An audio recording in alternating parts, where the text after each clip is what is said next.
tardes. Les hablo en nombre de la Institución Libre de Enseñanza y, bueno, y también del capítulo español del Club de Roma, que somos las dos instituciones que hemos puesto en marcha con muchísima ilusión este ciclo en torno a los problemas actuales de la educación, más bien para el futuro, es decir, mirando claramente hacia el futuro. Queremos saber por dónde debemos tirar en la transformación de la educación en nuestro país, en la mejora de la educación y en el cumplimiento de sus fines. Y por eso esta primera sesión la dedicamos precisamente al tema de los fines de la educación. Le hemos dado a la primera parte de este largo seminario que, como nos contaba hace unos días José Manuel Morán del Club de Roma, pretende que no solo se despliegue a lo largo de este curso, sino que también en los cursos siguientes se convierta en una especie de seminario permanente de reflexión sobre el futuro de la educación, pues le queríamos dedicar estas dos primeras sesiones, la de hoy y la del 21 de este mismo mes, a la cuestión de qué aprender en un mundo complejo y en cambio como se reflejaba en esa especie de manifiesto en el que presentábamos este proyecto. Y precisamente en la sesión inaugural, esta sesión inaugural, le hemos dado el título de ¿con qué bagaje debe salir un ciudadano de nuestros días del sistema educativo? Esto era una pregunta muy fundamental para Francisco Giner de los Ríos y para Manuel Bartolomé Cosío cuando elaboraron un poco las ideas fundamentales en las que se ha basado la trayectoria en educación de la Institución Libre de Enseñanza, porque su idea fundamental era ¿de qué se trata cuando un niño, un joven, está en la escuela? ¿Qué es lo que se pretende? ¿Qué se quiere conseguir?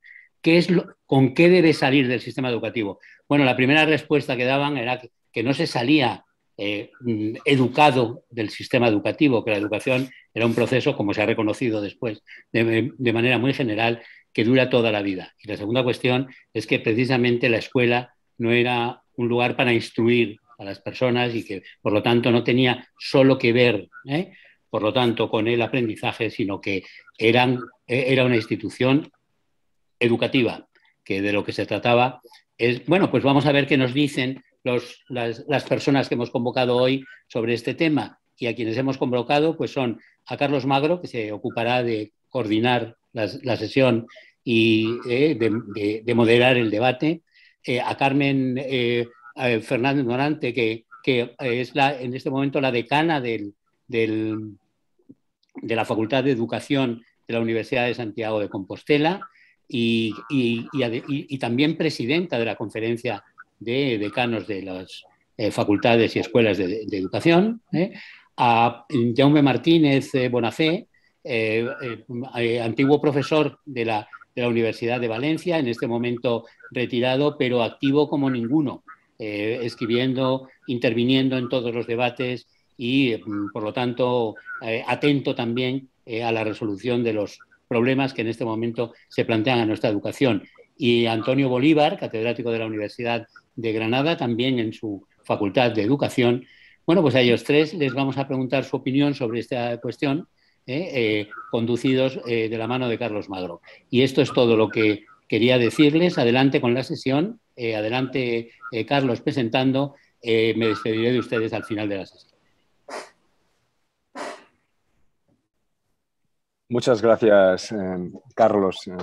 Es un honor, ¿no?, poder abrir este ciclo para pensar, ¿no?, para pensar el futuro, pero también para pensar el presente. de la educación, sobre todo de la educación que podríamos llamar escolar y extiendo por escolar incluso lo que podríamos decir la primera educación superior, ¿no? La universitaria, los ciclos formativos ¿no? superiores, pero que también vamos a pensar sobre los retos que tenemos en estos momentos.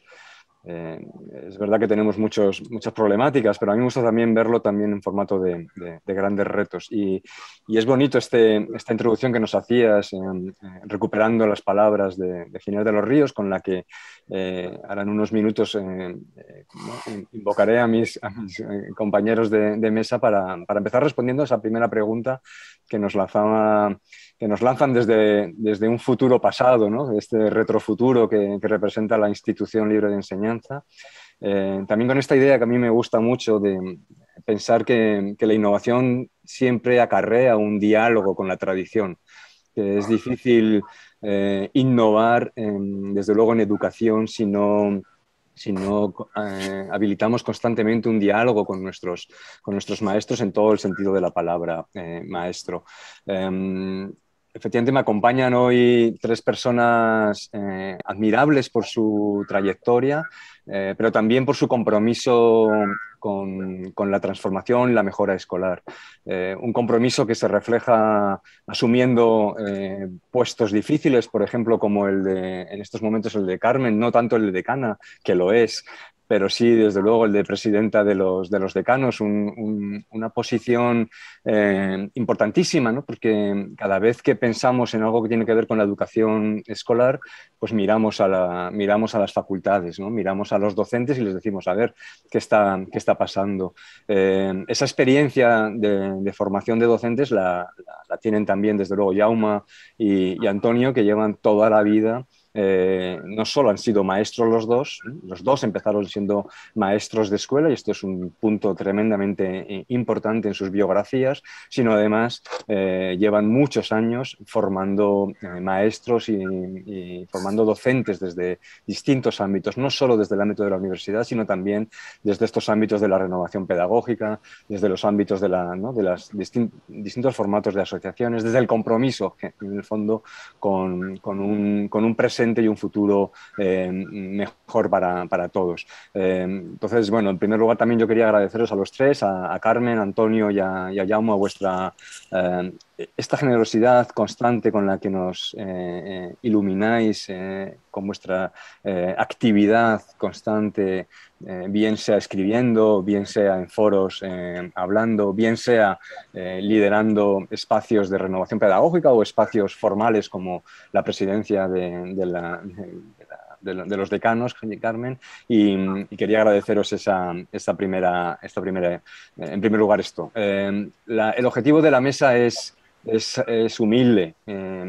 Esta mesa redonda es la primera de dos mesas en las que vamos a hablar sobre qué aprender en la escuela.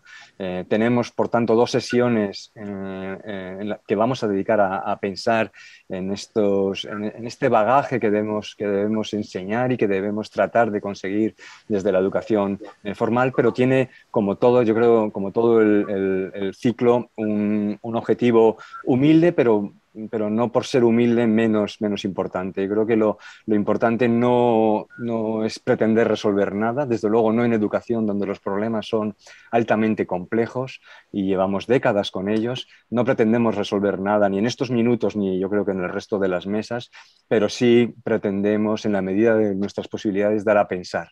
Yo creo que los cuatro que estamos hoy en la mesa que tenemos este objetivo, dar a pensar, ayudarnos a reflexionar sobre temas importantes y además hacerlo juntos. Yo creo que una de las cosas importantes en el ámbito educativo es que pensemos juntos, que pensemos muchos y muchas voces, muchas personas y que pensemos juntos mezclando. Este sería el gran objetivo de la mesa de hoy.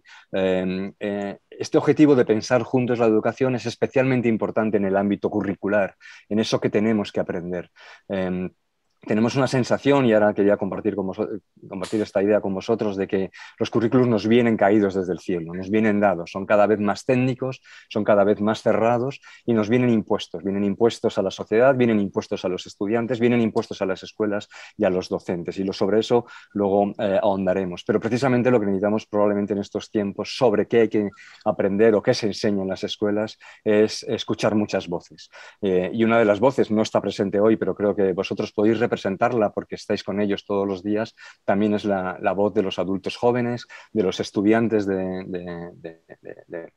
para ser docentes, para ser maestras, para ser maestros, y creo que esto también será importante. Yo quería, la primera pregunta es directa y es la misma que lanzaba Carlos Bert hace un momento, y quiero volver a lanzar esta pregunta tan institucionista, ¿no? Para luego probablemente dar un paso para atrás, pero quiero lanzar esta primera pregunta a los tres. ¿Con qué bagaje debe salir el ciudadano de nuestros días del sistema educativo formal y obligatorio, que es el que nos estamos refiriendo en estos momentos? Y si queréis, pues doy la primera palabra a Carmen y luego vamos hablando los tres. ¿Con qué bagaje queréis vosotros, en una primera pregunta detonadora, creéis que hay que salir del sistema educativo formal? Carmen.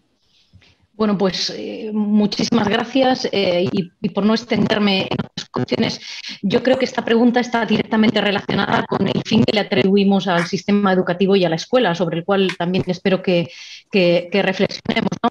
Pero siendo concreta y sin irnos a los fines y a estas cuestiones, yo creo que la educación o el sistema educativo tiene una finalidad claramente orientada a preparar para la vida a los ciudadanos en edad escolar, ¿no? Por lo tanto, ese bagaje, lo difícil va a ser concretarlo, cómo se materializa, pues no es otro que garantizar todas esas habilidades, contenidos, valores que garantizan que todos los ciudadanos en etapa escolar sean capaces de desarrollar el conocimiento básico que necesitan para desenvolverse en su tiempo, en el tiempo que les ha tocado vivir. Y también todas las habilidades y actitudes necesarias para aprender, para pensar por sí mismos y para actuar responsablemente. Esto, desde mi punto de vista, que puede parecer filosofía, pues tiene un calado de profundidad muy grande y tiene que ver con el qué, tiene que ver con algunos de los debates que hoy en día se están produciendo en este proceso de renovación curricular. Fundamentalmente implica que el conocimiento evoluciona y se transforma, y por lo tanto el currículum debe de reflejar esa evolución del conocimiento y debe de actualizarse, revisarse y ponerse en contexto. Y por lo tanto ningún saber es imprescindible. Sí que tendremos que hablar de qué saberes son los necesarios para garantizar esa capacidad de desenvolverse de los ciudadanos. Y también una segunda cuestión que implica todo esto es que no podemos entender ese conocimiento, ese conjunto de conocimientos, como una mera acumulación de saberes, ¿no? Que parece un poco el caballo de batalla con el que llevamos arrastrando muchos años, ¿no? El reto de definir qué bagaje, qué conocimientos, habilidades y actitudes debe trabajar el currículum no está resuelto en nuestro país. Creo que actualmente, viendo un poco también la evolución del desarrollo de los currículums, tampoco parece que esté resuelto de una manera muy novedosa, y porque desde mi punto de vista requiere un trabajo sostenido y colaborativo, y requiere sobre todo salir de nuestros espacios de confort, los de todos, los de las disciplinas, los de los grupos de conocimiento, los de los formadores, etcétera, ¿no? Básicamente yo empezaría con esa idea. Muchas gracias, Carmen. Jaume, es una pregunta general y luego iremos concretando. Sí, bueno, déjame primero que os dé las gracias, claro, pero sobre todo que le dé las gracias a la convocatoria, al Club de Roma y a la ILE, por la pregunta con la que nos convocan. Porque esta, que es una pregunta que tendría que estar seguramente presente mientras compramos el pan, viajamos en el metro o hacemos cola para entrar en el cine, pues se convierte básicamente en una cultura, en una pregunta que aparentemente tiene un contenido, un componente puramente técnico, ¿no? Que tendrían que enseñar las escuelas. Y entonces se recurre a los expertos, cuando creo que es una pregunta radicalmente ciudadana y que nos tendríamos que estar planteando continuamente qué hacemos en las escuelas, qué pasa en las escuelas y cuál es el mandato constitucional, ¿no?, que le damos a los maestros y las maestras para que en este país podamos crecer humanamente, podamos crecer de una manera que nos permita entendernos unos a otros de otra forma. Yo creo que hacer esta pregunta es muy importante. Así que gracias, por formularla. Y bueno, yo tendría una respuesta de síntesis muy rápida, muy concreta, si queréis, y que luego podemos desarrollar. A mí me parece que el bagaje con el que un ciudadano o ciudadana tendría que salir de la escuela es, pues, aprendiendo a leer, habiendo aprendido a escribir, habiendo aprendido a pensar, para poder pensar juntos, como decías tú hace un momento, y desde esa capacidad para pensar juntos, pues ver si somos capaces de arreglar un poquitín más nuestra vida, la vida colectiva y la vida en democracia. Yo creo que esas tres cuestiones son fundamentales: leer, escribir y pensar. Claro, leer, como sugería Freire, es decir, lo podemos desarrollar si quieres luego. Escribir, como también seguramente proponía, y es decir, escribir para comprometernos en el mundo, para decirnos desde lo que, con voz propia y con lengua propia y con nombre propio, y pensar, claro, para poder construir con los demás, desde las demás, y desde ahí poder ver si somos capaces, como decía inicialmente, de arreglar un poquito el mundo. Esta es la síntesis: leer, escribir y pensar. Y si queréis luego podemos... y pensar para vivir de verdad, para vivir en sociedad y para vivir en democracia, y en una democracia de verdad, ¿no? Esta sería la síntesis, y a partir de aquí el debate, la discusión o los matices, si queréis, sobre esta cuestión, ¿no? Muchas gracias, Jaume. Antonio. Tu micrófono, Antonio.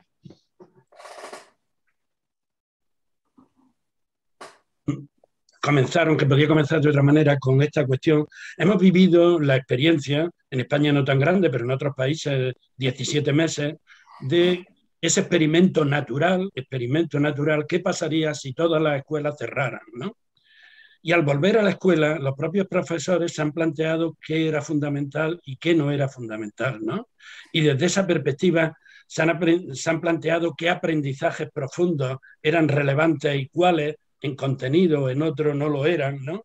Es decir, desde esas coordenadas, qué capacidades los alumnos tenían que, por decirlo así, recomponer, ¿no? Qué tipo de disposiciones o de competencias clave para descifrar y moverse en el mundo lo eran. Y por otra, ese tema de, aunque ha habido por ahí programas en Sudamérica de aprendo en casa, eso era solo paliativo. La casa no es la escuela. En la casa no se puede aprender, aparte de que florezcan otras desigualdades, no se puede aprender a vivir juntos, ¿no? Desde esa perspectiva. A construir esa ciudadanía, ¿no? Que solo se aprende conviviendo con otros, ¿no? Desde esas coordenadas. Entonces, ¿en qué bagaje tiene que hacer la escuela desde esta perspectiva? Y con este cierto experimento natural podríamos decir que la escuela tiene que capacitar a todos los alumnos con aquel capital cultural mínimo que le permita moverse e integrarse en la vida colectiva sin riesgo de exclusión. Y eso incluye tanto esas competencias como ese aprender a vivir juntos, ¿no? Es decir, la ciudadanía no es solo aprender a vivir juntos, la ciudadanía comprende aquello que me permite, en conocimientos de lectura, de matemáticas o de otras, no ser excluido de la propia vida. Qué pena que en España este tema de la ciudadanía, pues en fin, ha quedado mal herido, ¿no? Pero en Portugal, en el perfil de salida de la ciudadanía, es decir, que la escuela se tiene que comprometer con todo ciudadano que salga, comprende esas dos dimensiones, o en Francia con la base común de conocimiento y competencia. Muchas gracias, Antonio. Muchas gracias a los tres. Demos ese pasito entonces para atrás, que ya lo habéis indicado los tres. Habéis hablado de que preguntarnos por el bagaje con el que hay que salir de la escuela es preguntarnos, en el fondo, por los fines, ¿no? Por las finalidades, por los porqués, para qué es, por el sentido de la escuela. Y hay una primera reflexión que me gustaría compartir con vosotros. La escuela es uno de los lugares, no el único, pero desde luego un lugar importantísimo para dotar de sentido a nuestras vidas. Como decía Jaume, para enseñarnos a leer el mundo. Y sin embargo, para muchos y muchos, incluido docentes, se ha convertido en un lugar sin sentido o con poco sentido. Es decir, que probablemente esta reflexión sobre los aprendizajes tenga que ver también con una reflexión general sobre el sentido de la escuela. escuela, ¿no? Sobre cómo dar sentido al currículum sería dar sentido a la escuela, o dar sentido a la escuela sería dar sentido al currículum. Yo quería preguntaros, y lo voy a hacer de dos maneras. Una pregunta general sería para vosotros, lo habéis más o menos ya dicho, ¿cuál sería el sentido de la escuela hoy? Y quiero hacerlo recurriendo a tres ideas, a tres finalidades que el filósofo Gerd Biesta señala constantemente en sus textos, que a mí me parece que son muy claras, y quiero saber vuestro punto de vista sobre estas tres finalidades que él marca. Él dice que la escuela está, o la educación más o menos formal, está para cualificar, es decir, para dotarnos de una serie de capacidades para hacer ciertas cosas. Esto está clarísimo en la mayoría de los discursos. Nos cualificamos para algo, socializamos, es decir, nos insertamos en una cultura, en una herencia, en unas órdenes sociales, y esto también parece bastante claro entre los fines de la educación, pero también tiene una función de subjetivación, que dice él, que tiene que ver con producir, perdonar la palabra, sujetos independientes, sujetos autónomos, tanto de acción como de responsabilidad, que es un poco lo que estaba apuntando tanto Carmen como Jaume en su intervención. Luego, cualificación, socialización y subjetivación serían tres fines para Biesta. ¿Creéis vosotros que esos tres fines están tratados en la escuela hoy? Y si lo están tratados de la misma manera. ¿Está en el discurso público esos tres fines, o se nos está desbalanceando hacia alguno de esos tres finalidades, y eso tiene riesgos para la ciudadanía, por ejemplo, o para ese futuro mejor que señalaba Jaume? Si queréis, cambio un poco el orden y empezamos por ti, Jaume, y así vamos cambiando un poco el orden de intervención. Pues a mí me parece que como retórica esos tres fines están muy bien, pero si los pensamos con un poquitín de profundidad nos daremos cuenta que la cualificación es bastante discutible desde el punto de vista del valor de cambio, no digo ya desde el punto de vista del valor de uso. Es decir, ¿qué le pasa al conocimiento? ¿Qué hacemos con el conocimiento de la escuela? ¿Y cuál es realmente su verdadera utilidad, ¿no? Por tanto, la cualificación está muy bien como formulación, pero muy discutible como resultado. La socialización es más discutible todavía si la analizamos desde el punto de vista de la calidad democrática de nuestras sociedades. Ya me explicarás cómo socializamos cuando básicamente, y con esto me voy a la subjetivación, cuando básicamente nuestra identidad está construida sobre un esquema neoliberal, sobre una lógica puramente individualista y yo diría, como diría mi abuela, maleducada. Es decir, entonces yo creo que, pero me parece muy bien lo que dice Biesta, ¿no? Pero está bien, cualificación, socialización. Yo diría que ¿por qué no recuperamos el mandato de la Constitución? Que dice, bueno, cuando un niño nos interpela con la mirada a la puerta de la escuela, ¿qué nos está diciendo? Nos está diciendo, ¿qué estás haciendo tú para cumplir, para que yo pueda obtener ese derecho que me otorga la Constitución de desarrollarme como persona? Esta es la cuestión. Es decir, ¿qué hacemos con nuestras matemáticas, con nuestra lengua, con nuestra geografía, para que yo crezca cada día, para que ese chaval o esa chavala pueda crecer cada día un poquitín más en libertad, en el desarrollo autónomo, capacidad de creación, etcétera, etcétera? Esta es la cuestión. Muchas veces yo estoy intentando utilizar, digamos, formulaciones aparentemente simples, porque creo que muchas veces la parafernalia lingüística, la retórica, etcétera, esconde estas cuestiones que son elementales y que, por otro lado, están perfectamente formuladas, en este caso, en el artículo 27 de la Constitución. Estamos aquí para que esta persona, esta personita, se desarrolle verdaderamente como persona. Esta es la cuestión, ¿no? Y después, en efecto, eso tiene traducciones técnicas, traducciones curriculares, traducciones organizativas, claro, ¿no? Y para eso estamos nosotros, que nos pagan y trabajamos y sabemos, o queremos, o debemos intentar saber de esto, ¿no? Pero la finalidad está muy clara, ¿no? Y es un derecho. Es un derecho, no es una retórica, es un derecho humano. Y como derecho humano nos compromete como ciudadanos y nos compromete como personas, además de como técnicos y como lo que queráis, ¿no? Gracias, Jaume. Muy interesante. Lo que señalas, yo también recurriría a los derechos los nacionales a través de la Constitución y específicamente el artículo 27, pero también a los derechos del niño, a los derechos, ¿no? O sea, tenemos suficientes derechos que marcan esas finalidades. Sin embargo, son derechos, como tú bien sabes, y a lo mejor podemos también profundizar en esa línea, de difícil, ¿no? o que nos está costando muchísimo, al menos en nuestro país, específicamente el artículo 27, ponernos de acuerdo. Una vez que se escribió, a partir de ahí, mi sensación es que solo hemos tenido desacuerdos sobre qué quería decir ese artículo. Es importante artículo 27. Bueno, estoy absolutamente de acuerdo contigo y quizá podamos también, si tenemos tiempo, pensar qué nos está pasando ahí, ¿no? Antonio.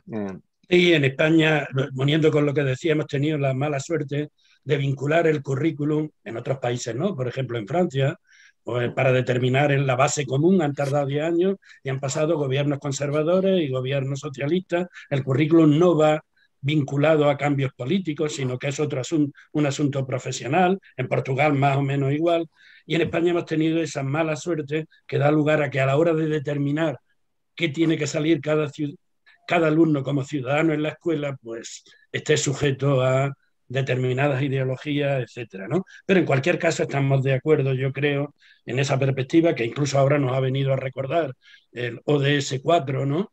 Que una escuela, ningún ciudadano debe salir de ella, del sistema escolar privado de aquellos recursos, ¿no?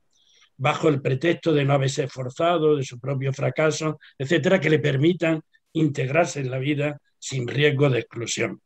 Eso es una escuela justa, como ha dicho Divet, o una escuela que crea capacidades para moverse, de este modo reactualiza el dicho de Giner de los Ríos, crea capacidades para moverse e integrarse en la sociedad e incluye las dos dimensiones, la dimensión de valores, pero también la dimensión de recursos para esa integración, garantizando, este es un poco el tema, aquello que se considera indispensable, aquello que es la base común para los conocimientos y competencias necesarios en la ciudadanía actualmente, ¿no? Una ciudadanía que, por otra parte, la escuela pública tiene que ser redefinida, y acabo, porque la escuela pública fue construida para construir ciudadanía nacional, ¿no? Y hoy día, Fernando Reimers y todo lo que ha sido todo el movimiento de la pandemia, la globalización, etcétera, Marcus Gabriel, uno de los filósofos más relevantes, han puesto que la ciudadanía tiene que ser global y ya no solo nacional, ¿no? Un tema que en España también daría que pensar, ¿no? Muchas gracias, Antonio. Carmen, te dejo pues la sí, pregunta. yo volviendo a la pregunta y a las tres finalidades de Biesta y coincidiendo con Jaume, ¿no?, en que el lenguaje no es neutro y es importante, pues quizás podríamos hablar de tres finalidades: saber, ser en igualdad de oportunidades y participar, ¿no?, en lugar de utilizar esos términos. Yo creo que en realidad en nuestro país no se están abordando esas tres finalidades de una forma equilibrada, ¿no? O no se han venido abordando, ¿no? Sí, con lo que a mi juicio se ha estado renunciando ya hace tiempo a las dos últimas, ¿no?, a las que Biesta denomina socialización y subjetivación, que podríamos decir ser en igualdad de oportunidades y participar, ¿no?, con posibilidades de éxito, ¿no? ¿Y por qué? Porque yo creo que hay un claro predominio en las políticas educativas de un modelo eficientista y también elitista, ¿no?, más orientado a la, entre comillas, cualificación, ¿no?, de ciudadanos. Hay que preguntarse si esos son los fines. Me encantaba pues cuando antes Carlos nos remitía de nuevo a Giner, ¿no? Es que además orientado y escorado hacia una cualificación incluso mal entendida, a mi juicio, porque se centra en una supuesta empleabilidad, pero desde una visión del conocimiento y de la realidad que ni siquiera se corresponde con los tiempos que vivimos, ¿no? Yo creo que estamos renunciando a garantizar una educación integral de los ciudadanos, o hemos renunciado en ese sentido, y a veces con argumentos y estrategias que a mi juicio no encuentran ningún respaldo ni técnico ni científico, pero que sí que se van instalando en el imaginario social, pues por ejemplo, con estrategias que legitiman jerarquías entre las disciplinas y el conocimiento, por ejemplo, que penalizan los aprendizajes humanísticos, sociales y artísticos, que son fundamentales para la vida, frente a otros aprendizajes experimentales o técnicos. No se sostiene este sesgo ante la complejidad de los problemas actuales que vivimos y el abordaje multidisciplinar e integrado que requieren. Y me refiero pues a estrategias que hoy en día se promueven, yo creo, con una escasa reflexión, hablando de proyectos STEM, etcétera, ¿no? Por ejemplo, tendríamos mucho que decir, pero detrás subyacen determinadas cuestiones, ¿no? O, por ejemplo, con otras estrategias o planteamientos que cuestionan, incluso niegan el papel de la escuela en el desarrollo de competencias suficientes sobre valores sólida y universalmente aceptados. Por ejemplo, el debate que hoy en día se está viviendo, artificial y desde mi punto de vista muy tóxico, sobre si la igualdad, el respeto a la diversidad, la convivencia pacífica, los valores democráticos son objeto o no de la escuela, con esos discursos en los que incluso se les atribuye de adoctrinamiento. Estamos hablando, como decía Jaume, de derechos humanos y de valores universales, ¿no? Que sí, por supuesto que sí, son parte de la responsabilidad de la escuela, ¿no? A mí me gustaría terminar en este punto haciendo hincapié en que la decisión sobre esas finalidades y el sentido de la escuela es una decisión política y es sin ninguna duda una elección, y que implica dos cosas: asumir o no asumir que la educación es una responsabilidad y un compromiso público, o asumir o no asumir que la educación, además, como decía también Jaume, es el principal instrumento del que disponemos para garantizar la equidad, compensar desigualdades y, sobre todo, impulsar el progreso colectivo, que creo que también es uno de los objetivos fundamentales. Muchas gracias, Carmen. Quería haceros una pregunta ligeramente distinta a cada uno ahora, un poco con las cosas que habéis señalado. César Cola hablaba hace muchos años de esto de los saberes básicos, ¿no? Lo básico del currículo básico, ¿no? Decía algo así, no recuerdo exactamente la expresión. Y tú, Jaume, ¿no? Señalabas, bueno, pues leer, ¿no? Escribir, ¿no? Señalabas cosas que creo que estamos todos de acuerdo. Pero quería, ¿no? que dedicaras unos minutos a tratar de llevarnos a entender qué significa leer hoy. ¿Qué significa leer hoy, ¿no? Leer el mundo, ¿no? Entiendo, ¿no? Leer y qué tipo de... ¿Para qué leer, cómo leer, qué soportes hay? Bueno, ¿qué es para ti leer? Que sería uno de los saberes básicos, ¿no? Según tú. Sí, para mí es una cuestión clave y me ayudó ciertamente a pensar esta cuestión Paulo Freire, ¿no? La lectura como ejercicio de interpretación crítica de la realidad, como posicionamiento, como posibilidad también de crear, de interpretar, y desde la interpretación la creación de un tipo de saber que me ayuda a pensarme en el mundo, ¿no? Yo creo que leer no puede estar separado, la lectura del texto, ya sea una película, ya sea un anuncio publicitario, una portada de un periódico, etcétera, no puede estar separado de la lectura del contexto, de la comprensión del contexto en el que se escribe, en el que se construye el texto. A mí me parece, por tanto, que eso es fundamental. ¿En qué contexto estamos interpretando las situaciones que vivimos, ¿no? Bueno, hay, junto a Freire, hay un dramaturgo y poeta, Bertolt Brecht, que a mí también me ayudó a pensar esto, ¿no? Porque Brecht inventa una forma teatral que él llama teoría del distanciamiento, ¿no? Y lo que viene a decir Brecht es que el teatro tiene que generar un distanciamiento entre personaje y espectador, que le permita al espectador, y esta es una idea muy importante, primero recibir el mensaje, pensarlo, razonarlo, interrogarse y hacerse preguntas. Y eso también es a lo que nos invita Freire, decir, bueno, la lectura básicamente te tiene que servir para hacerte preguntas, ¿no? Bueno, hasta aquí Freire y Brecht, ¿no? Pero a mí se me ocurre una tercera cuestión relacionada con la lectura, y es, bueno, yo creo que hoy no podríamos pensar el ejercicio de la lectura sin pensar eso que podemos llamar el análisis del discurso, ¿no? Es decir, Foucault dice, bueno, a ver, la comprensión del mundo tiene que ver con lo que te pasa, con las prácticas institucionales y con el modo en que eso se nombra. La relación entre formas de hablar, formas de decir, formas de construir textualidad y prácticas institucionales. Bueno, pues yo creo que hoy aprender a leer es aprender a hacer análisis del discurso. ¿Quién está hablando? ¿Desde dónde está hablando? Por ejemplo, yo mismo ahora, ¿no? ¿Quién soy? ¿Desde dónde hablo? Desde la experiencia de los movimientos de renovación pedagógica, desde un académico que se ha jubilado, desde ¿quién es este tipo? ¿No?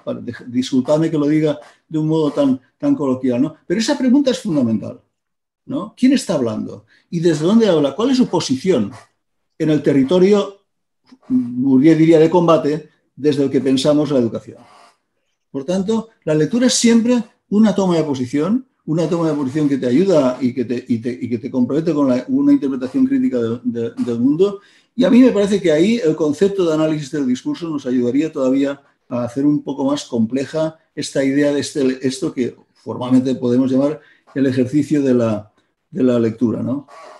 No sé si que es un poco complicado, ¿no?, hacer un esfuerzo de síntesis de esta manera, pero bueno, dejadme que incorpore al concepto del aprendizaje de la lectura esa idea del análisis del discurso, ¿no? Muchas gracias, Jaume. Carmen, ¿sería la idea de problematizar y pensar la tecnología, no el uso de la tecnología en la educación, sino de pensar la tecnología y problematizarla y tener una mirada ¿no?, crítica sobre ella, sería uno de esos saberes básicos para ti en la escolarización básica, en la escolarización obligatoria? Desde luego que sí, las tecnologías hoy en día son herramientas que han llegado para quedarse y además son herramientas cada vez más potentes, ¿no? Herramientas pues, que hoy en día se aplican en todos los ámbitos de la vida, por lo tanto los ciudadanos tienen que conocerlas, tienen que ser conscientes de que la tecnología no es una herramienta neutra, que además tiene un contenido simbólico también y por lo tanto la capacidad de conocer las tecnologías, manejarlas con seguridad, conocer su lenguaje simbólico para utilizarlas y poder también interpretarlas bien y sobre todo ser capaz de utilizarlas de forma constructiva para el ocio y para aprender, me parece que es una de las habilidades fundamentales, pero desde el punto de vista constructivo y ahí también creo que abordando las problemáticas que están generando pues, en la construcción del pensamiento, en las habilidades cognitivas, pues todas las que ahora mismo impactan también con nuevos hábitos que afectan a la capacidad de lectura, a la capacidad de escritura, al pensamiento en profundidad, a la lectura rápida, etcétera. Pero sin duda yo creo que hoy en día eso es un reto, pero que tiene que dar un giro de 360 grados. Llevamos 3 décadas trabajando en esta línea, invirtiendo recursos y si algo ha puesto de manifiesto la pandemia es que tenemos un problema cuando hablamos de la digitalización de la educación. Gracias, Carmen. Antonio, tú antes mencionabas, ¿no?, un poco la difunta educación para la ciudadanía. Y yo también te quería preguntar, ¿no?, más allá, ¿no?, de las dificultades en nuestro país, ¿por qué? ¿Por qué crees tú que educar ¿no?, esa educación para la ciudadanía, que en el fondo, como dice Jaume, es que está en la Constitución, ¿no?, prácticamente, más allá, y es un derecho, ¿no? ¿Por qué es para ti o si lo es, ¿no?, pero yo entiendo que sí, uno de esos saberes básicos que debería estar en la escuela y entonces ¿desde dónde lo deberíamos abordar? Sí. Que por cierto, a la hora de la lectura y de los medios digitales, pues también hay que preguntarse, contextualizando, qué tipo de ciudadanía construyen nuestros adolescentes cuando su principal medio de lectura pues son los móviles y las redes sociales, ¿no?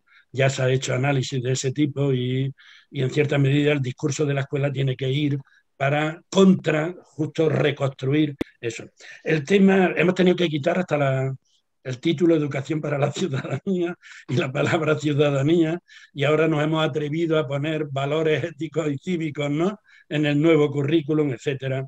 Y digo, cuando se politiza y cuando incluso se llega a decir, como antes apuntaba, que construir esos valores ciudadanos universalmente aceptados no es asunto de la escuela, como defienden determinadas perspectivas, ¿no?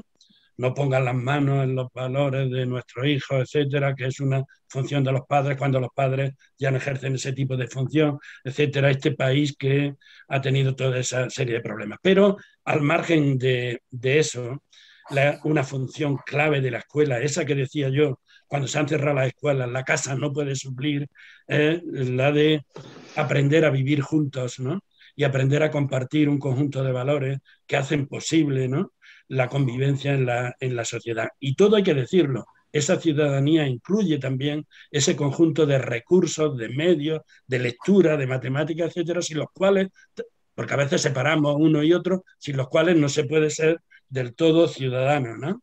Marta Nussbaum, y perdón que cite, ese crear capacidades o crear competencias incluye ambas dimensiones. También Viesta, que antes señalaba, incluye esas dos dimensiones y no podemos decir, o en Portugal que decíamos, el perfil de salida de la ciudadanía, o en Francia esa base común incluye pues el conjunto de conocimientos y el conjunto de modos de ser y de comportarse en la vida, ¿no? Uno y otro. Que la escuela tiene que ir en cierta medida a contracorriente, ¿no? Gracias, Antonio. Una de las dificultades, vosotros lo sabéis mucho mejor que yo, de pensar en este bagaje con el que hay que salir, de pensar en el fondo en el currículum, en estos saberes básicos, es que aparentemente a la escuela, bueno, que el currículum está atravesado por múltiples tensiones. No nos vamos a recordar todas las tensiones que tiran de un lado y de otro del currículum, pero hay una que me parece especialmente importante, que tiene que ver con esa doble tensión, esa doble función de conservar. El currículum y la escuela tienen una pretensión clara de conservar una herencia cultural, de conservar unos valores, en muchos casos, que nos ha costado muchos años conseguirlos y defenderlos, es decir, que tiene ese papel tan importante en la conservación de muchas cosas, y al mismo tiempo a la escuela constantemente, o al menos a algunos, le pedimos capacidad de transformación, capacidad de incidencia en el mundo. Y es decir, que esa tensión entre conservar y transformar está constantemente ahí. Y yo quería preguntarle a Jaume, ¿no? ¿Cómo hacemos, ¿no? Parece bastante claro lo que hace la escuela y cómo lo hace en esta labor de conservación, a veces más debilitada, ¿no? Pero ¿cómo hacemos en la escuela, o cómo podemos hacer desde tu punto de vista para también provocar esta idea de transformación social, de mejora social, de mejora en las condiciones de vida, en el fondo, de nuestros conciudadanos? ¿Cómo hacemos esto, Jaume? Si es que podemos hacerlo. Bueno, de entrada es un asunto polémico, muy polémico, ¿no? Más polémico de lo que aparentemente se muestra, ¿no? Es polémico porque, por un lado, porque se sustentan epistemologías encontradas. Por un lado, está la idea de mantener un marco de significados establecidos, ¿no? Que están codificados de antemano, una selección cultural. Bueno, parece que esa es la lógica, ¿no?, en la que se ha instalado habitualmente el currículum, pero hay otra lógica, y esa lógica también tiene una epistemología detrás que la defiende, y es decir, bueno, ¿por qué no construimos las subjetividades desde la gente, con la gente, desde el lado de la gente, desde la experiencia de la gente, con las reflexiones de la gente, sabiendo que, claro, hay una cultura que está construida, que está ahí, pero ¿por qué no ponemos en relación estas dos cuestiones, en vez de muchas veces mostrarlas enfrentadas? Por un lado, la vida y la experiencia de la gente, y por otro lado, el saber socialmente considerado, socialmente necesario. Pero claro, por ejemplo, Boaventura de Sousa Santo viene recientemente a decirnos: a ver, hay epistemologías en el sur que las estáis ignorando desde hace un montón de tiempo. ¿Qué hace la escuela para que no? ¿Por qué no? Y cuando pensamos y defendemos, por ejemplo, la asamblea en Freinet o el Círculo de Cultura en Freire, ¿qué estamos defendiendo? ¿Qué epistemología del conocimiento estamos defendiendo cuando decimos: pero si es que el currículum tiene que partir de la mano levantada de un niño que dice, a mí me gustaría, yo creo que, y claro que el maestro tiene que tener una estructura cognitiva, tal, etcétera, pero es el inicio ese de la mano levantada, es en el Círculo de Cultura en Freire ese problema que trae el campesino, el ciudadano, el tal, y desde ahí la construcción la posibilidad de construir conocimiento, un conocimiento de emancipación, un conocimiento. Por tanto, yo no te he dado una solución, sí que he formulado una contradicción, y es al menos la posibilidad de pensar que podemos estar enfrentando dos epistemologías, dos maneras de entender la construcción del conocimiento. Por un lado, una que dice, bueno, hay un capital cultural declarado, ahí está, es el conocimiento oficial, pero bueno, Michael Appel, por ejemplo, hace mucho tiempo ya nos decía, pues mira, ese conocimiento oficial es un conocimiento filtrado a través de una compleja red de relaciones de poder. Por tanto, pensar el currículum desde esa lógica es pensar, si no tratas de identificar cuáles son las relaciones de poder con las que se define, con las que se selecciona, etcétera, pues ya me... Por tanto, al menos vamos a pensarlo así, ¿no? O sea, y mi alternativa, entre comillas, y muy modesta es, a mí me parece que es necesario abrir un diálogo dialógico, es decir, un diálogo de verdad, entre esas dos epistemologías, entre el reconocimiento de un saber acumulado, de un saber... Y por otro lado, es la necesidad de partir de los problemas, de los intereses, de las experiencias, de la vida, de las lenguas, de las culturas, de la gente. No puedes... Muchas gracias, Jaume. Déjame entonces que tome esta idea que es muy interesante, ¿no? tuya y ahora mismo, y mencionabas a Boaventura y sus epistemologías del sur y también y su línea visal, ¿no? Para plantearles a Antonio y a Carmen esta misma idea, ¿no? Déjame también que retome el concepto, ¿no? que todos conocéis de justicia curricular, por tanto, y en ese sentido, como estamos hablando de currículum y de bagaje y de qué tenemos que aprender en la escuela y qué sería lo básico, bueno, preguntaros a Carmen y a Antonio, también tú, Jaume, si quieres incorporarte en esta ronda, cómo podemos pensar también, no solo desde donde se diseña en estos momentos el currículum, pero sino también desde la concreción en el aula y en las escuelas, de la concreción que hacen cada maestra y cada maestro, cómo podemos pensarlo atravesado por una mirada de la justicia curricular, cómo podemos de alguna manera poner en valor saberes tradicionalmente, como decía Jaume, silenciados, marginados, suprimidos, ignorados, que no hay que irse muy lejos, no tenemos que en nuestro país, en nuestro día a día, en nuestra cultura cotidiana, está lleno de saberes que no entran en la escuela y que probablemente que no entran en el currículum escolar, como estaba diciendo Jaume, y que probablemente sean causa de sinsentido para muchos y por tanto de problemáticas luego de desenganche, desafección. Entonces, os he pedido esta reflexión un poco, ¿no? En línea de lo que decía Jaume, desde la mirada esta de las epistemologías del sur, de los saberes ignorados, y con saberes ignorados hay saberes feministas, está el cuerpo, hay un montón de temas importantes excluidos del currículum formal y que creo que, como decía Jaume, igual conviene pensar cómo podemos hacerlo desde la escuela. Y os planteo esa pregunta a los dos, Antonio y Carmen. Carmen, si quieres. Es una pregunta compleja, retomando las ideas de Jaume. Él hablaba de esa mirada, ¿no? También construir esos conocimientos, de definirlos con los sujetos. Yo soy una mujer eminentemente práctica, ¿no? Y creo que tenemos que mirar a la realidad, también lo decía Jaume, ¿no? Es decir, a la hora de tomar esas decisiones sobre el qué, ¿no? Y a una realidad que evidencia que estamos en un momento altamente tecnologizado, globalizado, intercultural, en continuo cambio y con un grado altísimo de incertidumbre, en el que se están transformando radicalmente todos los sectores, con nuevos problemas sociales muy serios que están surgiendo y en los que los ciudadanos tenemos que situarnos, humanitarios, de derechos humanos, ambientales, climáticos, otros incluso que implican el declive de consensos básicos o derechos básicos que afectan a la convivencia, con una espectacular evolución de la ciencia, el conocimiento, ese capital cultural, ese bagaje cultural incluso se transforma, ¿no? Y sobre todo también con realidades que atravesadas por un alto componente ético. Son elementos que también deben de hacernos pensar a la hora de definir ese bagaje. Yo creo que la clave, sobre todo en lo que se refiere a la escuela, al profesorado, a la introducción de todos esos elementos que igual no van a estar dentro de ese conjunto de saberes y habilidades básicas, pues está en la flexibilidad y en la autonomía de profesores y centros. Es decir, necesitamos un currículum acertado, bien definido para el momento actual y un currículum que sea flexible, tanto en lo que se refiere al qué enseñar como al cómo enseñar, ¿no? Y que permita al profesorado pues, incorporar en ese currículum básico otros elementos que igual no están suficientemente explicitados porque no pueden estarlo. Alguno de las personas que está en la audiencia decía si no es extremadamente intenso el currículum, si no es, claro que sí, es excesivo, es decir, sumar y nunca dimensionar bien, ¿no? Entonces yo creo que la clave ahí tiene que ver con establecer un marco flexible, pero flexible no para que las autonomías introduzcan elementos, sino para que el profesorado y los centros puedan trabajar y abordar elementos fundamentales, más vinculados con su entorno, con las problemáticas y contextos más cercanos y que puedan incorporarse también en el desarrollo del currículum, ¿no? Y por supuesto que puedan trabajar de otra manera, ¿no? Y cuando digo trabajar tiene mucho que ver también con los espacios, con los recursos,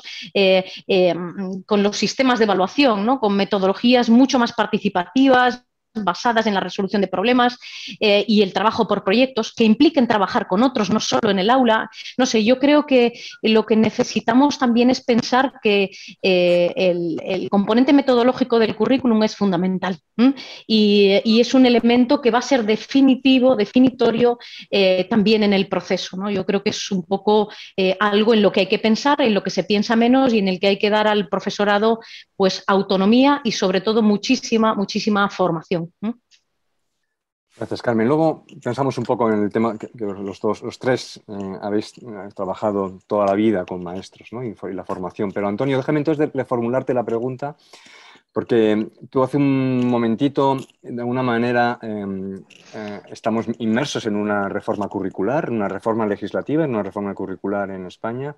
Y me ha parecido querer sentir cierta melancolía, ¿no? Cuando hablabas de la reforma que está...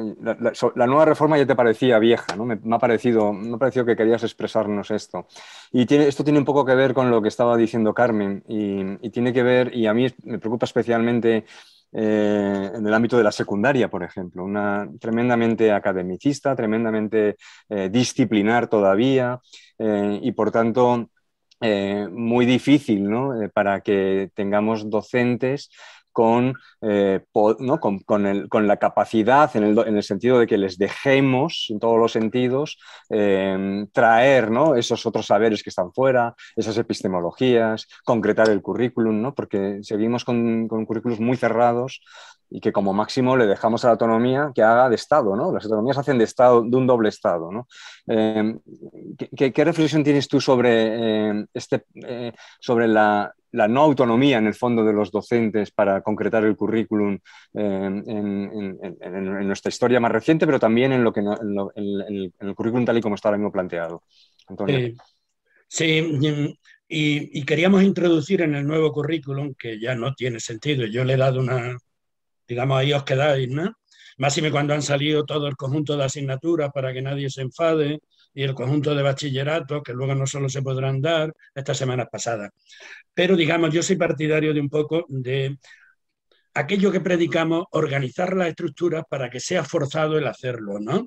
Desde esta perspectiva, nuestro punto clave, que es la secundaria obligatoria no está a cargo de las facultades de educación, está a cargo de otras facultades. Este año ha habido 26.000 profesores que serán 30 o 40 años profesores por haber aprobado un temario del año 93, ¿no? Desde esta perspectiva.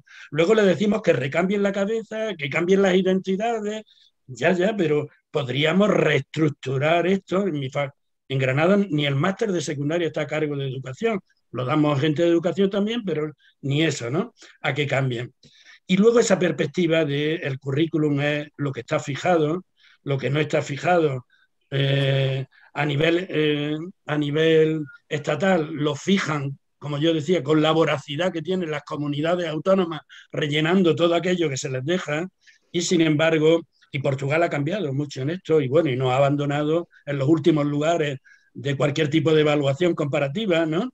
Algo sorprendente, entre otras cosas por esta perspectiva de, aparte de su formación de profesorado, mucho más abierta, una secundaria obligatoria, que es continuación de la propia primaria, con una perspectiva comprensiva, digo, por un decreto de autonomía y flexibilidad curricular bien llevado, ¿no? Que es lo que permite acoger desde esta perspectiva, según los contextos particulares, ese tipo de otras culturas que a nivel estatal y a nivel de todo es difícil, ¿no? Pero acoger y por otra parte garantizar, según cada contexto, lo que máximo que puede sacar de cada alumno, que no es lo máximo de lo que esté fijado, ¿no? Ese decreto de autonomía y flexibilidad curricular, que aquí en España también sería difícil, se lo comerían las propias autonomías si no se fijara, en fin, no lo sé, lo que se fijara. Pero en cierta medida ese asunto es muy importante, ¿no? De cómo acoger las diferentes culturas, acoger a los individuos, etcétera, en un currículum que no esté fijado a nivel nacional ni tampoco a nivel autonómico, sino que lo fije justamente la propia escuela, ¿no? En esta idea del currículum como un texto que decía Jaume, ¿no? Puesto en contexto, ¿no? Un texto siempre obligatoriamente puesto en contexto. Jaume, y en realidad a los tres, porque os afecta directamente en vuestro trabajo. Mi sensación es que tanto las políticas educativas de las últimas décadas como en concreto las políticas curriculares, desde luego la última que vivimos en 2012, han manejado siempre un falso doble discurso de aparente autonomía y de confianza en los docentes y en las escuelas, pero en realidad lo que han hecho es clausurar, ¿no? Cerrar el currículum de tal manera bueno, con un gran sesgo de vigilancia, de desconfianza y de control que afecta desde mi punto de vista a la identidad profesional y por tanto a la formación y al desarrollo profesional. Yo quería un poco que me ayudéis a hacer esta reflexión, cómo el currículum y la forma que tiene el currículum y cómo lo estamos abordando puede ser un elemento de emancipación, digamos, no solo para los estudiantes, evidentemente, sino también para los docentes, o cómo puede ser, como creo que está pasando, un proceso de desprofesionalización y de conversión de los docentes en meros aplicadores y técnicos de algo que alguien fuera establece. ¿Cuál es vuestro punto de vista sobre esto y cómo podríamos, si es que podemos, aminorar un poco esta tendencia? Jaume, te empiezo por ti, pero os lo planteo a los tres. Pues a ver si lo sé explicar así o contestar. Es decir, bueno, si vivimos realmente en una sociedad y un mundo complejo, con intereses humanos contradictorios, muchas veces enfrentados también a las propias lógicas de la sostenibilidad del planeta, etc., lo que necesitamos es hacernos, bueno, grandes preguntas, enfrentarnos a las grandes cuestiones, pensar los grandes problemas de la humanidad. Eso se reduce y se traduce, yo creo que de un modo erróneo, en la formación inicial y en la concepción propia del currículum, en lo que se supone que ha de ser expertismo disciplinar. En realidad siempre la cuestión es, bueno, siempre hay una verdad que es ajena a cada uno de nosotros. Es una verdad, primero fue una verdad revelada, después una verdad demostrada, la enciclopedia como estructura que la organiza, y desde ahí esa es la verdad y eso es lo que te va a salvar. Primero fue un formato de salvación y ahora es otro formato de salvación, es la ciencia, es tal, etc. Pero siempre hay algo externo a ti que te va a salvar, ¿no? Bueno, entonces, ¿qué es el maestro o la maestra? Ese funcionario que llega a la escuela y que dice, pues el experto disciplinar que acude a activar esa estructura curricular basada en las disciplinas. Yo creo que ese es el error. Ese es el error. Hay un texto precioso de Kant, que era por lo visto un glotón, que dice, ¿con quién me gustaría ir a cenar? Y Kant dice, a mí no me gusta ir a cenar con expertos disciplinares, con especialistas, yo quiero ir a cenar con personas sabias. ¿Y cómo define a la persona sabia Kant? Dice, porque claro, aquí el experto disciplinar sabe mucho de una cosa, pero es un tipo tremendamente aburrido y no pone en relación nada. ¿Y qué hace la persona sabia? Sabe menos, pero pone en relación muchos saberes distintos. Vuelvo a subrayar esta idea, pone en relación muchos saberes distintos. Yo creo que un maestro o una maestra, un currículum que realmente se ponga al servicio del crecimiento humano es fundamentalmente la posibilidad de poner en relación saberes y desde esa manera de poner en relación saberes, digamos tú, irte a tu casa cada día un poquitín más sabio. No más experto en una cosa, ya seas maestro o ya seas alumno. No más experto en algo, sino más sabio, con más capacidad para pensar, con más capacidad para abrir diálogo con el otro, con más capacidad para estructurar una argumentación desde ti mismo y no desde... Y eso pone en relación múltiples saberes. Y sin embargo, al menos en la facultad en la que yo he venido trabajando desde hace mucho tiempo, la obsesión por el expertismo disciplinar, o sea, anula toda posibilidad de preguntarnos qué es realmente un maestro o una maestra. Tú serás un experto en inglés, en matemáticas, en lo que sea, pero la pregunta radical, ¿para qué tiene que servir la pedagogía? Cuando la pones en tus manos, profesional de la enseñanza, y te vas a una escuela, esa pregunta no se la contesta nadie.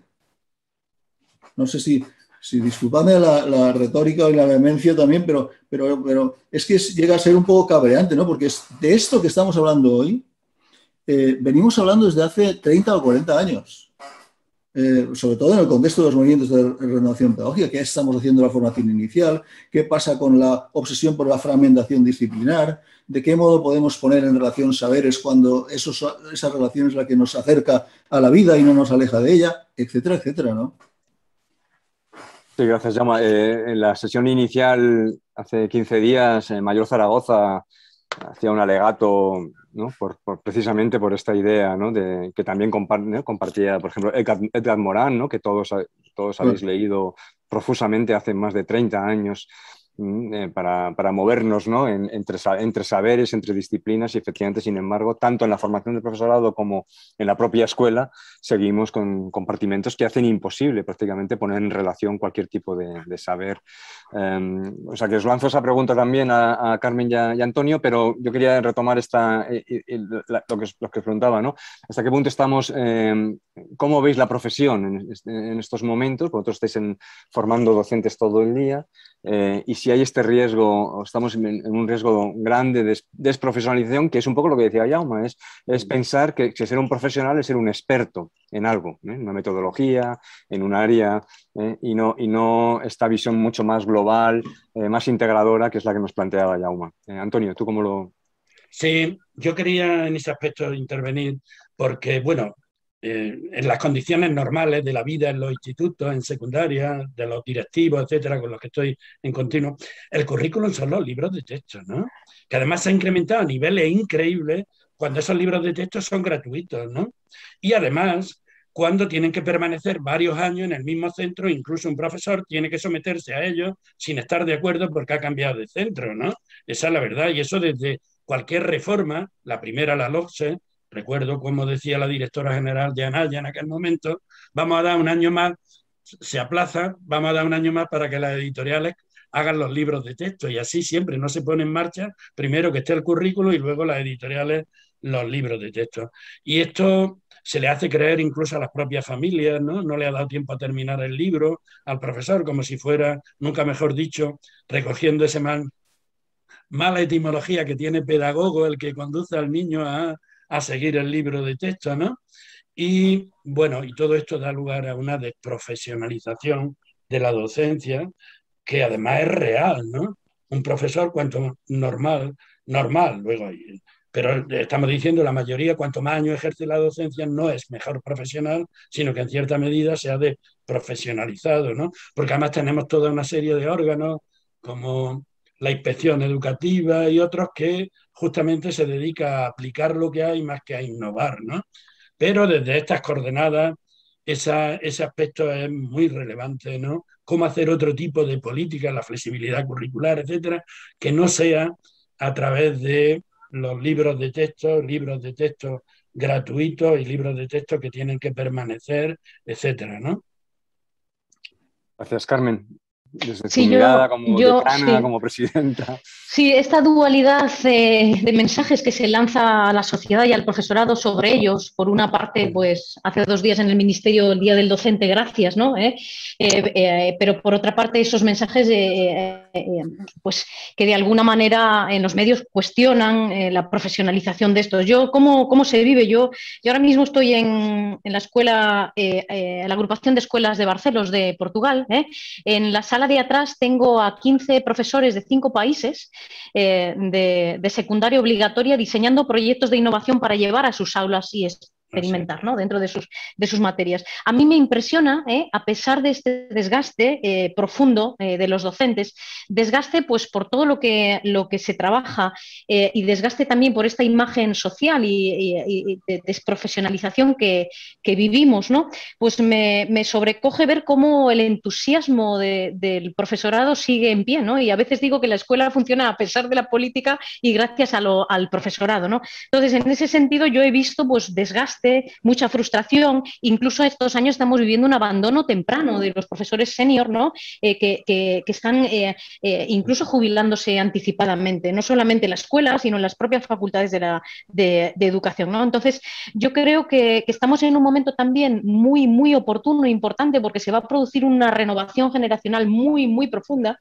Y estamos en un momento en el que esta renovación se puede agarrar con brío y reconducir, ¿no? Tenemos que hacer de esta carrera una carrera atractiva, y cuando decimos una carrera atractiva no hablamos de mensajes, sino que hablamos de condiciones de trabajo que realmente permitan hacer otras cosas, innovar, de coherencia entre las condiciones y lo que exigimos, ¿no?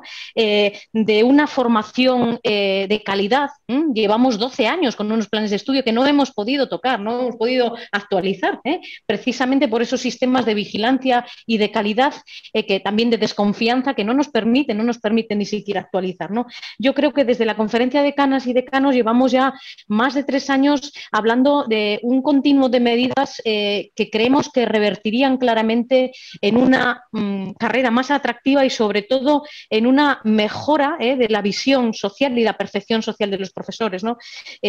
Obviamente estamos ahora ante el reto de la reforma de la formación inicial, pero también tenemos por delante el reto de la implementación de un sistema de inducción, ¿no? Que realmente acompañe y ayude en ese primer año de socialización a los noveles que van a entrar ahora, ¿no? Y por supuesto también las condiciones, es decir, yo creo que nada le haría más ilusión al profesorado hoy en día, no solamente en los mensajes, sino de trabajar en unas condiciones e invertir, por ejemplo, en unas ratios que permitan hacer otras cosas en las aulas, ¿no? Entonces, yo creo que esta es una realidad, es una mochila que llevan los docentes, ¿no? De social, lamentablemente, que hay que invertirla y que esto pasa por dignificar la formación. Y eso es una exigencia también que nos preocupa mucho a las facultades, una autoexigencia, como decía el profesor Bolívar, tenemos que salir de ese espacio de confort de la formación fragmentada, disciplinada, también en las facultades, y tenemos que mirar hacia la escuela. Creo que es un momento en el que eso es posible, pero tampoco yo soy muy optimista. Gracias, Carmen. Vamos a pasar, si hay algunas reflexiones, algunas preguntas para ir terminando como en 10 minutos. Y como tú, Carmen, señalabas esta idea que yo creo que es, ¿no? Que, bueno, que estamos viendo, ¿no? Que hay un cambio generacional en estos momentos y nos pregunta Carmen, preguntaba en voz alta, ¿no? ¿No pensáis que en este momento de cambio vertiginoso la brecha generacional entre alumnado y profesorado está dificultando la capacidad de transformación de la educación por parte de los docentes? Y eso te lo quería preguntar a ti directamente, Jaume, por supuesto, y Antonio, si queréis aportar algo, pero quería hacerte la pregunta a ti, Carmen. Pues yo creo que no, yo creo que en este momento está habiendo una renovación importante, ¿no? Y yo creo que el problema, yo no veo esa brecha generacional, igual en algunos aspectos específicos sí, pero no, yo creo que no es un elemento que está dificultando esa capacidad de transformación, yo creo que está dificultando esa capacidad de transformación las condiciones y sobre todo la inestabilidad y el cambio continuo de condiciones estructurales en las que trabajan los docentes. Sí, yo creo que en secundaria sí ha habido una brecha generacional, ¿no? Clarísima. Prueba está que, excepto las interinidades o como estabilidad profesional, este año es cuando ha empezado, así más mayoritariamente, con esas casi 30.000 plazas en toda España, ¿no? Pero lo demás, pues tenemos personas que efectivamente, como decía Carmen, están deseando jubilarse y hay una brecha generacional que viven los alumnos como una pérdida de sentido de los saberes escolares y de los propios valores que se transmiten, ¿no? Eso es verdad. Y muy buenos alumnos, pues incluso pues llegan a pensar, pero ¿qué cosas dice el docente, ¿no? Que está fuera de... eso yo creo que en secundaria se da más todavía que en primaria. Sí, Jaume. A mí me parece que el problema no es la brecha generacional. A mí me parece que el problema es la construcción del silencio del sujeto, tanto del sujeto alumno como del sujeto profesor. En vez de formarnos y creernos la posibilidad de la pregunta, de hacernos preguntas, de hablar en voz alta, de querer ir a la aula y levantar la mano, vamos poco a poco entrenándonos en el silencio. El silencio del alumno, claro, luego, es decir, con una secundaria como la... Y luego yo los encuentro en el aula cuando llegan con 18, 19 años, con una enorme dificultad para hacer preguntas. Pero es que esa misma enorme dificultad para hacer preguntas es la que tiene el propio profesorado. Por tanto, a mí me parece que lo fundamental es creernos con la posibilidad de constituirnos como sujetos, con voz propia, con saber propio, con experiencia propia y con voluntad de ponernos de pie y decir, tenemos un espacio de formación, un espacio colectivo, un espacio horizontal, un espacio en círculo, y desde ahí hemos de construirnos como docentes, como seres humanos, como ciudadanos, como lo que sea. Esa es la cuestión que tiene que estar presente, a mí me parece, en las aulas, en la formación inicial de profesores. Pero me temo que exactamente es lo contrario, ¿no? Si llegamos ya silenciados al aula. Por tanto, buscar en la reforma curricular de la formación inicial la posibilidad de crear espacios y condiciones curriculares para trabajar con la pregunta, no con las respuestas cerradas, no con los exámenes a plazo fijo, sino para trabajar con la pregunta, a mí me parece que sería una cuestión fundamental. El sujeto se hace haciéndose preguntas. Muchas veces no encontraremos las respuestas, pero se hace haciéndose preguntas. Gracias, Jaume. Eso suena absolutamente freiriano, ¿no? Esta pedagogía de la pregunta. Nos estamos dejando muchas cosas que no podríamos abordar, aunque me hubiera gustado, porque hablar de currículum también, como decía Carmen, es hablar de metodologías, de formas, de cómo, ¿no? Y ahora Jaume estaba probablemente poniendo encima de la mesa la más importante, ¿no? De lo dialógico, el diálogo, la pregunta, y esto tiene que ver con qué aprendemos y qué bagaje nos llevamos. Nos preguntaba Ana Gascón, y en principio te la lanzo a ti, Jaume, pero también lo mismo, si queréis intervenir los demás, pues ahí la tenéis. ¿Qué tipo de desigualdades debe compensar la educación? Y se preguntaba Ana, ¿realmente este es uno de los objetivos de la educación? Nos daría para mucho, pero Jaume, te lanzo a ti esa pregunta que se hacía Ana Gascón hace un ratito. Bueno, yo creo que la educación tiene que ayudarnos a pensarnos como sujetos y desde ahí a combatir las desigualdades, todo tipo de desigualdades, todas las desigualdades. Y cada uno de nosotros o de nosotras nos enfrentamos a diferentes formatos con los que vivimos la desigualdad. Pero todo tipo. Yo creo que no, claro, yo ya entiendo, ¿no? Pero no me gusta la formulación de la educación compensatoria, ¿no? Como no sé lo que compensará la educación. Sé que la educación te da herramientas cuando tú no tienes nada, una escuela pública te da un espacio y una posibilidad de empezar a proveerte de herramientas para pensarte como sujeto en el mundo. Bueno, pues desde ahí, desde esa posibilidad, todo combate a la desigualdad, sea la que sea. No sé cuánto compensará eso, no tengo ni idea, ¿no? Y no sé cuánto en cada uno de nosotros, en cada una de nosotras, pero es mi única esperanza, digamos, es decir, la posibilidad de que cuando nos encontramos con gente que no tiene nada, se encuentra con la puerta abierta de una escuela pública que le da la posibilidad de formarse como un sujeto, como un ciudadano, con capacidad de una lectura crítica del mundo en el que está viviendo. Y desde ahí, claro, necesariamente el combate a la desigualdad. A todo tipo de desigualdad. Gracias, Jaume. Hay varias preguntas. Una tiene que ver sería colateral, pero también importante, con la transformación de los espacios, muy en la línea también de lo que hace 100 años planteaban los institucionistas, y eso lo hacía Javier Méndez. Pero también hay una pregunta compleja, no sé si nos va a dar tiempo en los próximos 3 minutos, te la planteo a ti, Antonio, pero es para quien queráis, que plantea nuestro amigo Rodrigo Juan García, y dice, ¿cuál sería la experiencia básica formativa del docente que permitiera hacer posible realmente otro modo de ser docente?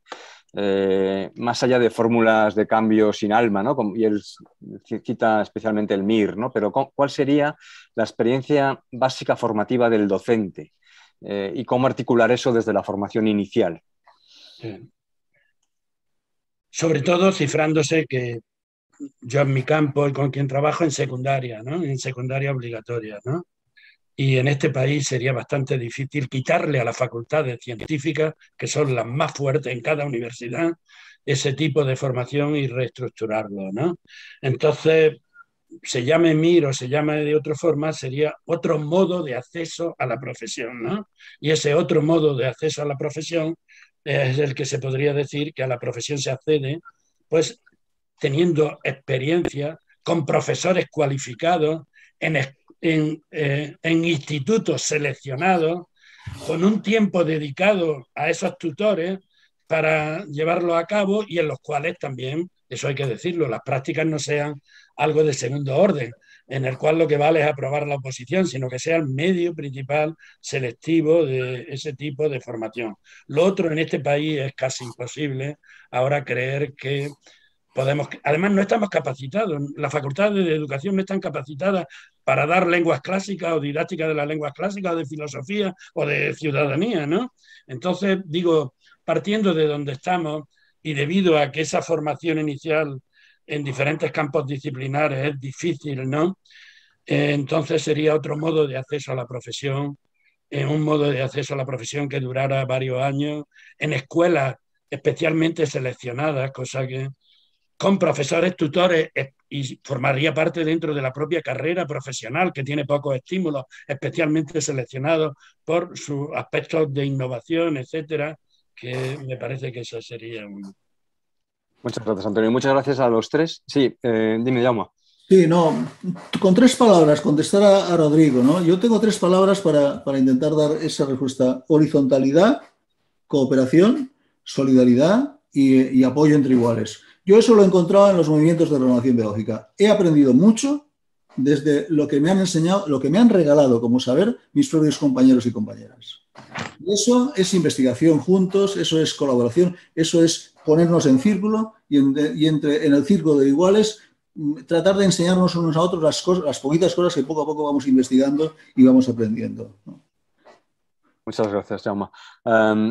Bueno, vamos a terminar, pero no quiero terminar. Yo quiero que daros la palabra, una última palabra, sin pregunta, para que bueno, lancéis la idea que queráis en este último momento. Yo sí que me despido en este momento, me despido recuperando una idea de algo que escribía Freire hace muchísimos años, pero que tú, Jaume, también hace ya, yo creo que un par de décadas por lo menos, en un artículo te confesabas un optimista convencido, ¿no? Y reclamabas nuevas posibilidades y posibilidades más justas, más libres y más igualitarias para todos en el mundo y en la escuela, ¿no? Y yo soy también un optimista convencido y creo que estos espacios de conversación nos permiten mantener esa llamita del optimismo. Yo me despido, os agradezco muchísimo vuestras aportaciones y os doy la palabra, empezando, si quieres, Antonio, por ti, para que en este último minuto pues lances un mensaje de optimismo o no, como tú veas.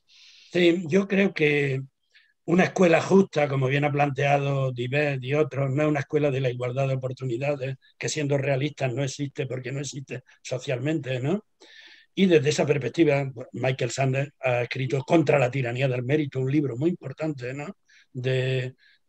Para la escuela, ¿no? Y para los profesores. Una escuela justa es aquella que proporciona a todos los individuos, a todos los alumnos como ciudadanos, aquella base común en conocimiento, en competencia y en saber comportarse que le permita moverse de modo autónomo en la vida. Y esa base común en España no la hemos establecido ni la tenemos establecida. Y por otra parte, dura mucho tiempo, ¿no? Establecer ese socle común en Francia ha durado 10 años, ¿no? Porque no es algo de que se hace en una mesa, ¿no? Sino que es un proceso dialógico con los profesores, con la familia, etcétera, ¿no? Pero para eso también esa base común tiene que ser independiente de los cambios curriculares al arbitrio de las políticas, ¿no? Pero en cualquier caso para los profesores sí que está claro, y lo decíamos con motivo de la vuelta tras el cierre de las escuelas, que es lo fundamental que la escuela tiene que transmitir y que es lo secundario, ¿no? Carmen. Y yo básicamente la idea es que cuidemos la educación, que respetemos la educación, que cuidemos a nuestros profesores y a la infancia, porque en realidad lo que nos jugamos es el futuro de todos y esto no es retórica, ¿eh? Es decir, obras son amores y necesitamos un compromiso real, ¿no? Que pasa por eso, por cuidar, apostar por la educación y sobre todo despolitizar la educación, que en nuestro país actualmente pues está demasiado politizada. Muchas gracias, Jaume. Pues bueno, nos habéis sentado frente a la ordenata y nos habéis puesto a pensar. Pues muchas gracias, ¿no? Muchas gracias. Y además nosotros en nuestras intervenciones, en el diálogo, hemos podido ayudar a pensar a otras personas, pues para eso estamos, ¿no? Para eso estamos en la vida, para ponernos en relación y desde esa relación ver si podemos ir construyendo poco a poco ideas que nos ayuden a aprender a vivir un poquitín mejor. Gracias. Muchas gracias, damos por terminado. Muchísimas gracias a los tres, muchísimas gracias a las personas que habéis estado siguiendo y que habéis intervenido con preguntas, y dejo la palabra a Carlos. Muchas gracias, Carlos. Muchas gracias a los 4 panelistas de hoy que verdaderamente han cumplido completamente con la expectativa de efectivamente sentarnos a aprender algunas cosas, a pensar, como acaba de decir Jaume, y a aprender algunas cosas. Muchas gracias también. Aprovecho para dar nuevamente al capítulo español del Club de Roma, en la persona de José Manuel Morán, que está también con nosotros en este momento, aunque hoy no ha querido intervenir públicamente. Y sobre todo, muchísimas gracias a todas las personas que habéis estado siguiéndonos y siguiéndonos con muchísimo interés, porque hemos visto la cantidad de intervenciones que ha habido a lo largo del desarrollo de esta sesión. Recordar a todo el mundo que, conducido también por Carlos Magro, tendremos dentro de unas semanas, el día 21, una sesión ya más específica sobre el debate actual sobre el currículo en España. En definitiva, el tema del currículo tendrá extensión. Y terminar nada más con la reflexión de que todos los temas que se han planteado hoy eran temas que estaban sobre la mesa en el cambio educativo que en su momento se planteó a partir de la Institución Libre de Enseñanza, y que muy recientemente hemos podido reflexionar sobre ello en una experiencia práctica tan clara como fue el Instituto Escuela. Y que todas las cosas que habéis planteado, tanto las que tienen que ver con los fines de la enseñanza como los que tienen que ver incluso con la formación de profesores, que por cierto dará lugar a otro bloque de este seminario permanente, pues todos esos temas tuvieron una solución en el mundo real. Solución que puede suscitar problemas, pero vamos, fue una práctica en la que todas estas cosas que habéis señalado hoy no se plantearon como utópicas, sino como algo que podía abordarse. Nada más, muchísimas gracias a todos y hasta la próxima sesión, el día 21, nos vemos en torno al problema del currículo nuevamente. Muchas gracias.